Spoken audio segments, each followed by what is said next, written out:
Welcome to the Julien Elis Show. I am Julien Elis, yours truly. Today we're going to be talking about a couple articles that came out, and Naomi picked about 10 articles again. I didn't even have to go through the first three. I had chosen them. The topics. First topic is the World Championship in Massage, building an international touch community, from Massage Mag. So I'm going to go through that article a little bit. Second article will be the best part of being a spa pro, and that's it. Those are the only two articles we're going to be covering today.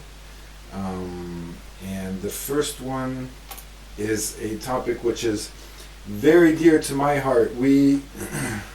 I love J.P. Tensberg, the organizer of the World Championship in Massage. We covered it last year, and we will be covering it this year too. So we will be there. It is end of June, 22-23, I think. Yes, 22-23 of June this year, 2019. Great place to be. I mean, that's where all the great therapists go. Spa managers, schools are there. You've got a few sponsors that are there. Great for networking, great to learn. It's just a wonderful thing to do. Let me read through the article a little bit. MassageMag.com, and this is dated from January 30th, 2019. A little earlier this year. It may come as a surprise to most U.S. massage therapists that there is a thriving, competitive massage scene happening in Europe right now. In addition to dozens of national championships, there are several large-scale international events, including the World Championship in Massage, which is taking place June 22-23, 2019 in Copenhagen, Denmark. Competitors from around the globe. For 2019, competitors from France, Peru, Thailand, Serbia, the UK, Italy, Sweden, Mexico, Canada, Singapore, Germany, and the US, among other countries, are already signed up, converge to network, learn from each other, and present effective and innovative touch in front of judges and attendees. And you've got this big picture with the American team that was there. You've got Jonathan Grassi, you've got Joe Lavin in the picture, and you have Travis, who won the Asian gold medal, I think so, Asian gold or Asian silver, I can't remember. Great therapist. He did acro yoga. In fact, you can find, if you're interested in seeing videos of these two guys, Jonathan Grassi and Travis, you will find it on the Massage World YouTube channel, and we did a couple videos about those guys. And I continue in the article. Massage Magazine caught up with J.P. Tensberg, the World Championships founder and organizer, Joe Lavin, a judge at last year's event, and three American massage therapists, Tracy Windmill, Travis Nuth, I'm not sure how to pronounce his last name actually, and Chaz Armstrong, who won medals in 2018. Chaz Armstrong has a great YouTube channel too. Fun stuff on that. To find out what it takes to compete in massage on the world stage.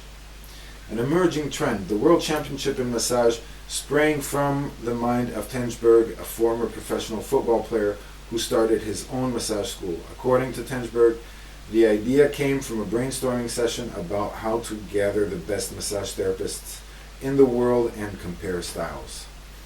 Open quote, I wanted to make a master class of the world's best massage therapists, Tensberg said.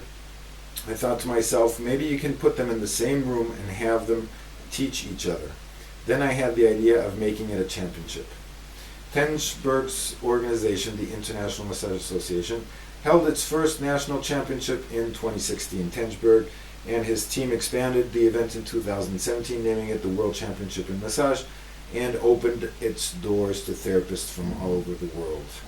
While the notion of inserting an activity associated with relaxation into a competitive landscape may strike many Americans as counterintuitive, Europeans have been doing it to great fanfare. Now, that's a nice way of putting it. The fact is, within the European therapist, say, community, it is a very controversial thing too.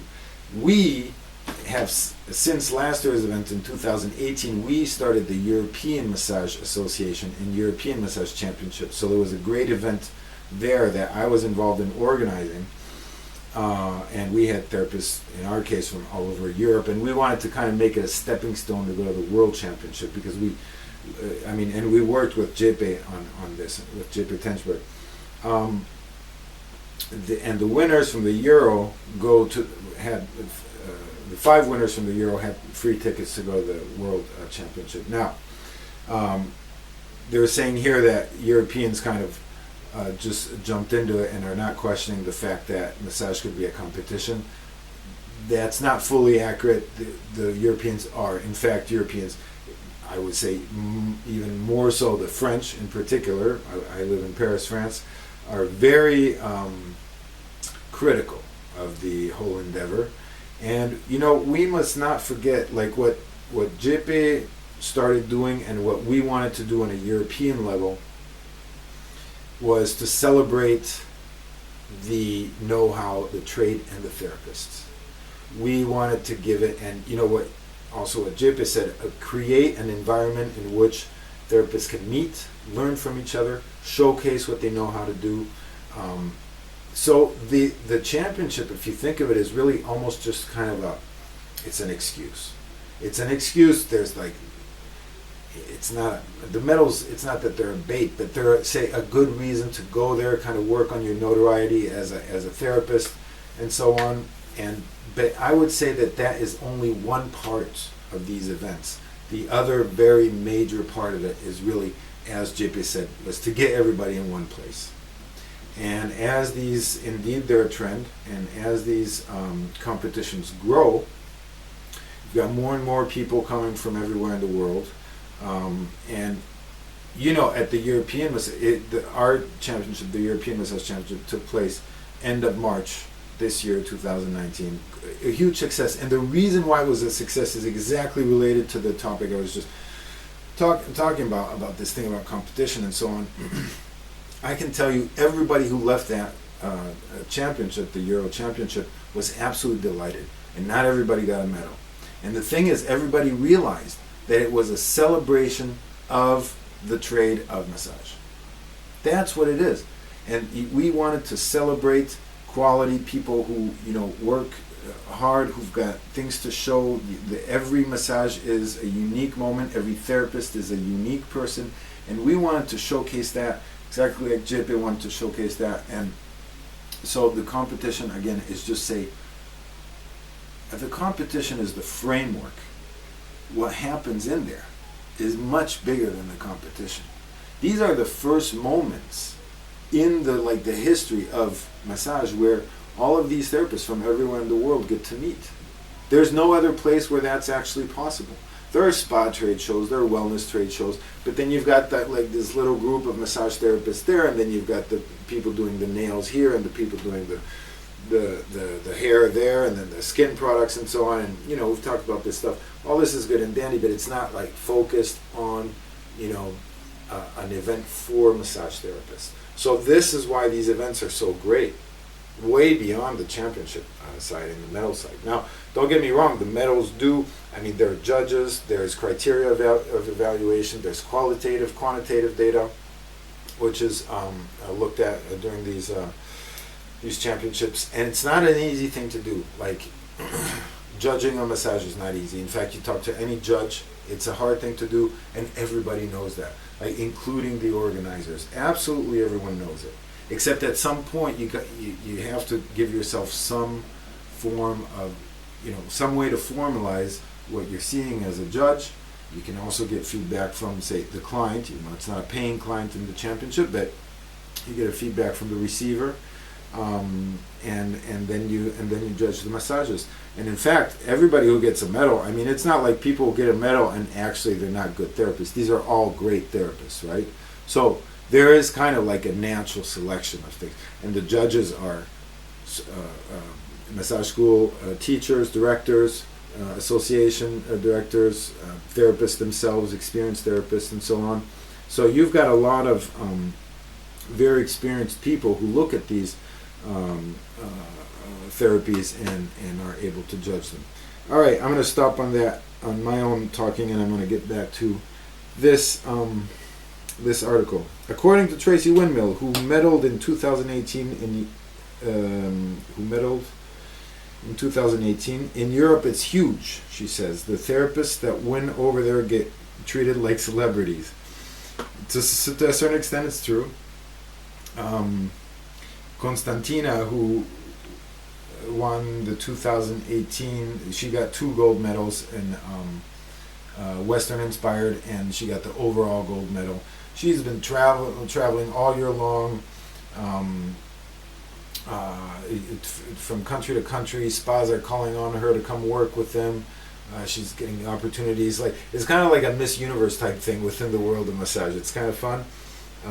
And following that, we founded together the European Massage Association and created the Euro Championship. So she's had an amazing year, and so she will be back this year with me, with our other 2 co-founders, Nico and Ivan Conversano, who's the president, and we're all going to be there this year representing EMA, but not only representing the European Massage Association, we'll be representing other things, and just kind of be there because we love that environment, and that's where we all met. I mean, think about it. The networking is great.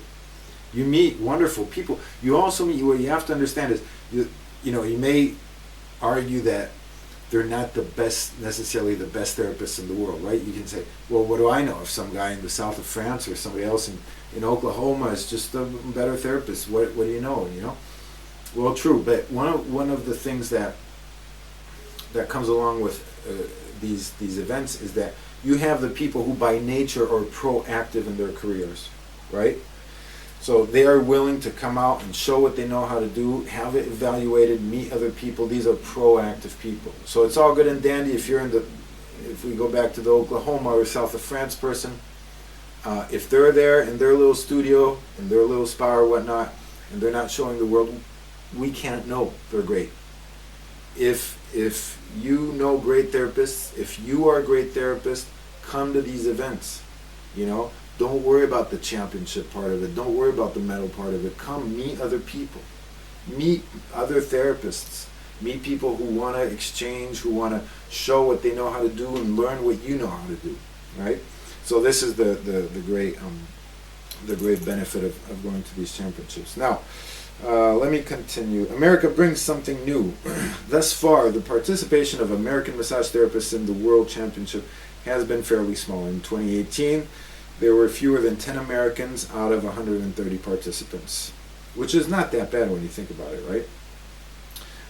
There are what is it, 230 countries in the world? Naomi, do you know? About 230? No idea. I would say about 230 countries in the world.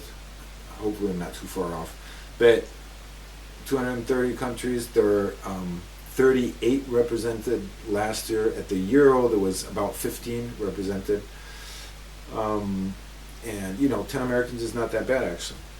Great team. Lots of different stuff too. Amon Green, that you see in the picture here, he's the if any of you look at poker, there's a guy named the Unabomber, and that's his nickname, and he always has a hoodie on. Well, Amon Green always has a hoodie on, and he was in the finals. So you got the finals, you've got about 100, maybe 60, 70 people overlooking, because you've got the participants plus the people who accompany them, right? So you've got about 170 people there, and you've got Amon who's with his hoodie over him ready to massage. Actually an outstanding therapist, you can just tell. We got a chance to talk a little bit. I got a, off the cuff interview of him. We were talking about, and that's what's fun too, you get to talk to people about really specific stuff. Like, he uses these plastic covers on his thumbs to protect his thumbs. because he does a lot of deep tissue, right?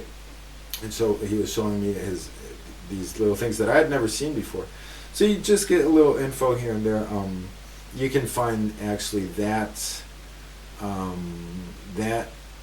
again, off the cuff interview, because he's not even in the shot when I'm talking to him. I recorded it, but I don't think he's in the shot.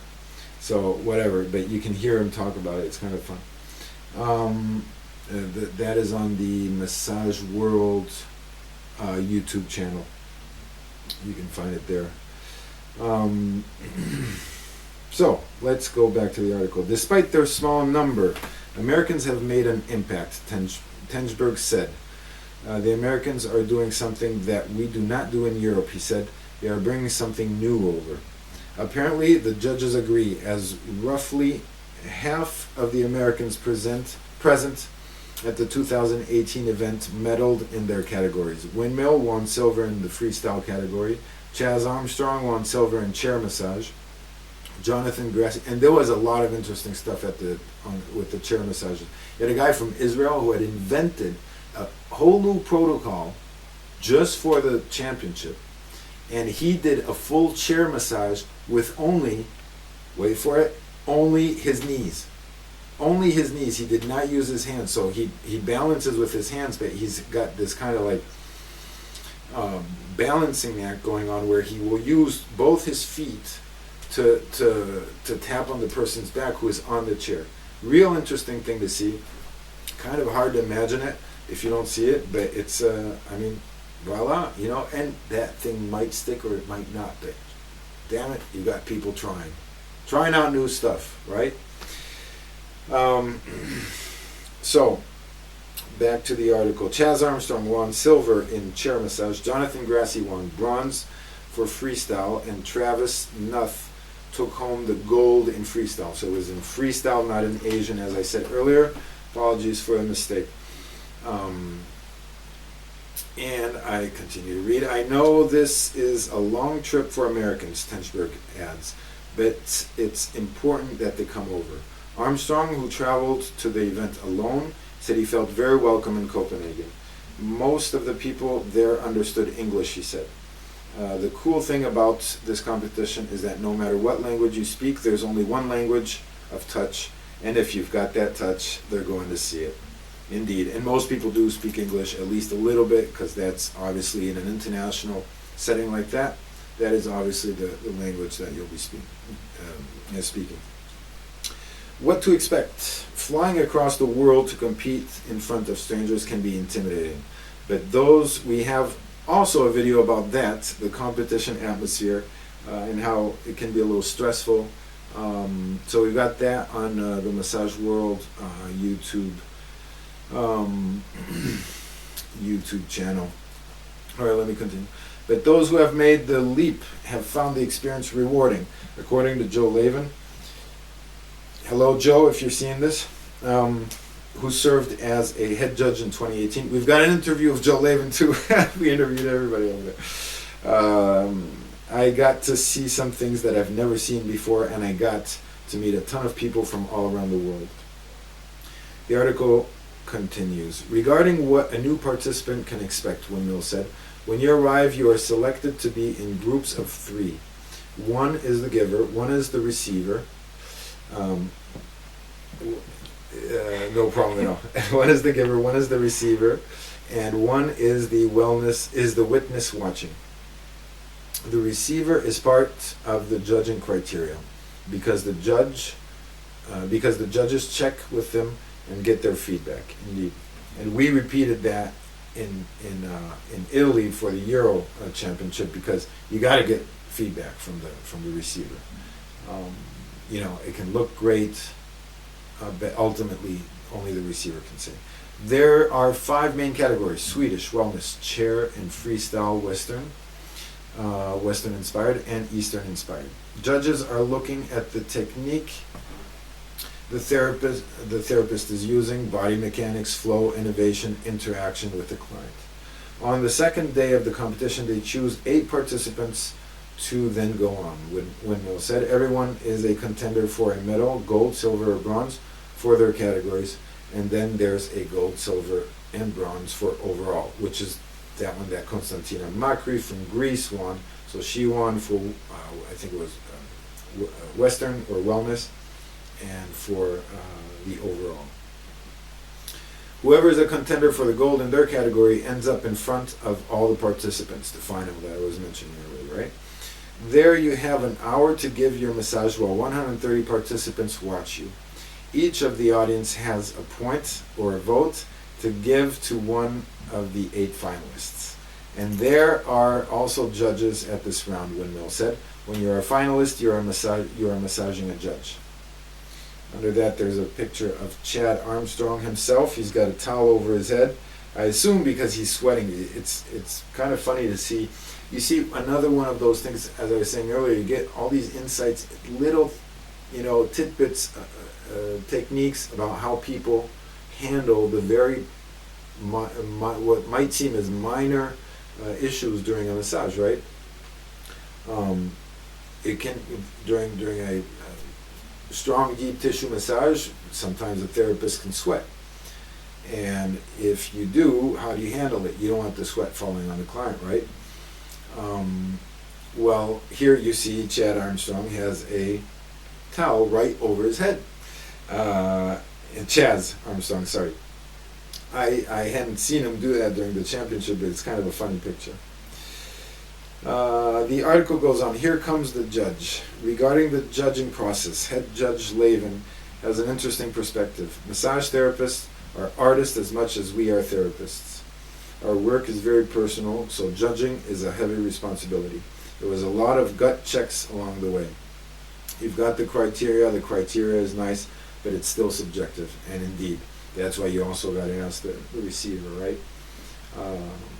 And in that interview we got Joe Lavin, he was saying how much of a hard time he was having doing that, because in fact, I mean, my take on it, and every judge has their way, and my take on it is you shouldn't be looking for strictly objective criteria. There is objective criteria. If you're spilling the oil all over the client, it's no good. If the client is half naked and cold, no good. If if you create an environment where there's noise, no good, etc. So there's very objective criteria, and then there's the whole subjective part. We all understand this within the community. Everybody knows there's a subjective, qualitative part to a massage, and in the end, I mean, you would be surprised, because most of the people that I saw that struck me as giving a great massage during the initial rounds were actually people who ended up in the final.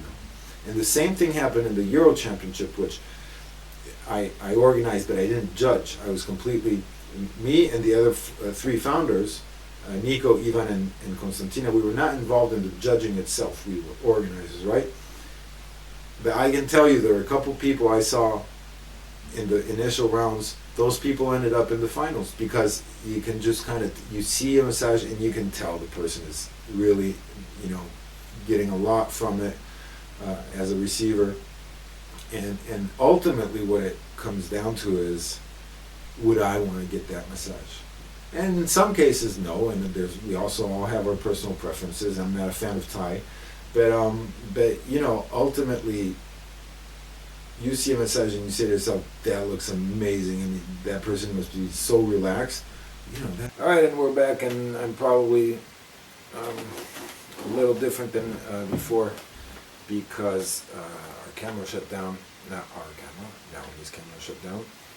And I'll wrap up on this article. I'll just cover a couple more points that it addresses, which are quite interesting. The one is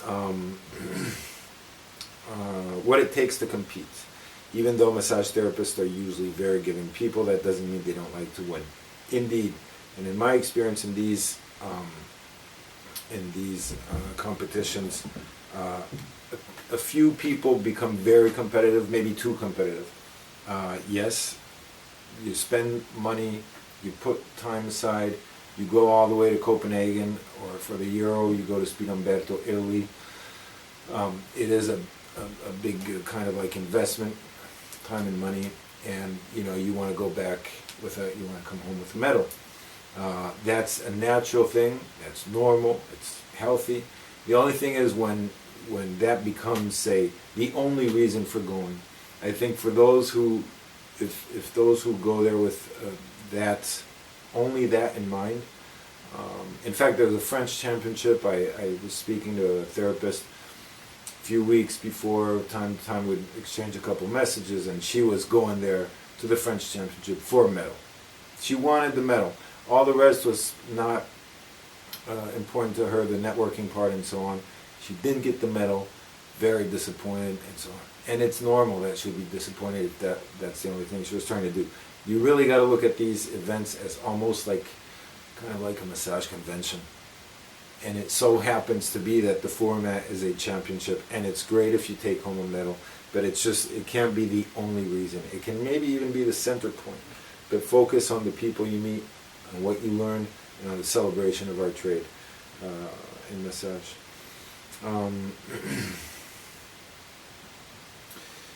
Innovation takes center stage. I'm browsing through the article, which is kind of long, real interesting. Again, this article is from massagemag.com,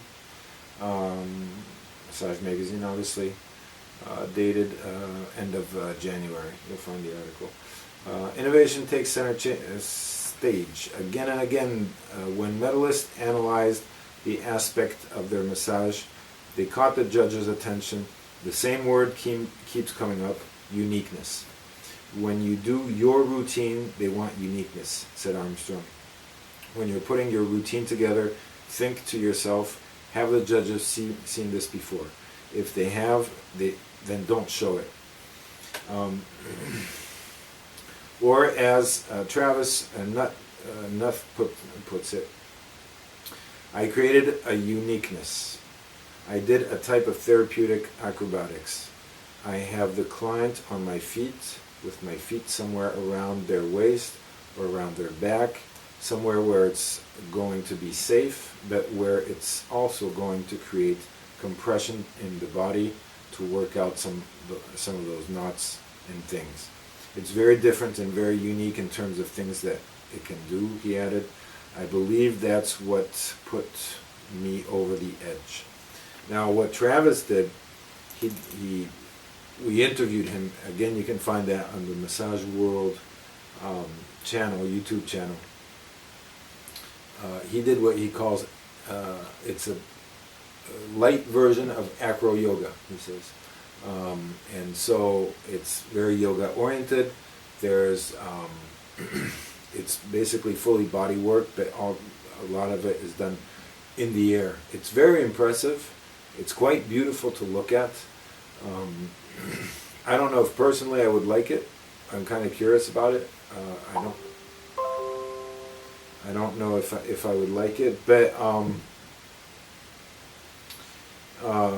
it's interesting. You can catch a few of his videos on our channel again. Now, about the unique part, yes, you want to have something of your own, but I would say any of the aspects you look at, whether it's innovation or anything else, the flow or so on and so forth, that's all going to come secondary to how well you focus on your client. In the end, massage is always about that. And any therapist that goes there and forgets that part to the detriment of being unique and innovative and doing something nobody has ever seen, yeah, that's all good. If you forget your client, no use. And it's obvious, but it should be reminded. Anybody who is participating in these events, I mean, my advice when we were at the Euro Championship, the advice I gave to the therapist there is forget the judges, forget the cameras, forget the people looking on, forget the other competitors, focus only on your client. And if you can do that well, you will come out as a great therapist, and the judges will recognize that too. In fact, they will. That's the most important part. So just stick to that. And yes, innovation is important. Innovation is one of the aspects that people look at, that the judges look at over there, and it's always nice to have new stuff. We at the Euro we had medals, special recognition medals for innovation flow and so on. So there was a medal specifically for innovation, and we gave that to Vlad from Romania, and we gave him that medal because he had this neat technique where he had hot stones. He was given a hot stone massage, but the stones were heated with fire. And so he had the stones in his hands. He had rag under it. He would put fluid and he would light it up, and then so the stone would burn in his hand.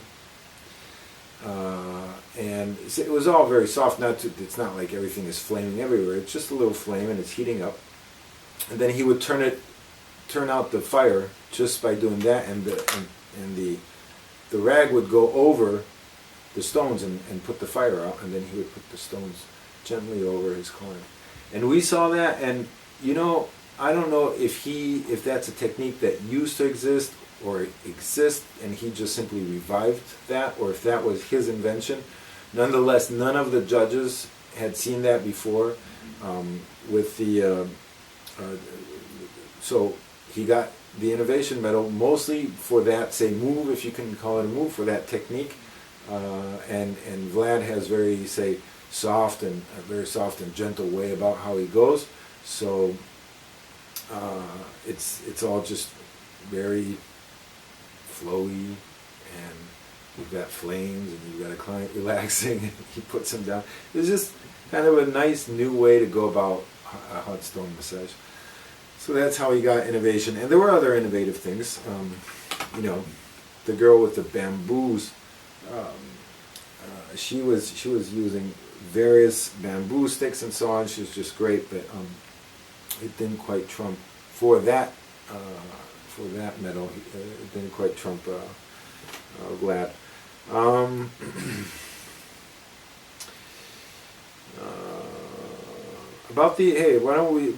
just curious myself about who the author of this article is. The author is Philip Weber, a San Diego-based writer and co-founder of the English Adept, a language learning website where he blogs frequently. His news and features for Massage Magazine, including how CrossFit Massage grew this practice from 2 to 7 employees, and massage therapists adopt the food truck trend. It's a well-crafted article. There's also a registration link. As far as I know, the registrations they're full. I don't think they need more participants or want more participants. I'm not fully sure of that. Do double check on the website if you're interested in going. It's in exactly 1 month. Again, we'll be there. We're happy to meet any of you therapists that are watching this video. Just don't hesitate to be in touch. And I hope this was interesting information concerning the World Championship and just the championship trend as a whole, and the one that we did, the European Championship. I'll let you folks go with this because my computer is ringing away. Until tomorrow, be well. Happy to have you listen, and see ya. Ciao. The days are realer than a dating game. The expectation running all the same. I might have been a little too forward for now. Who knows? I sense a feeling that love is in the air.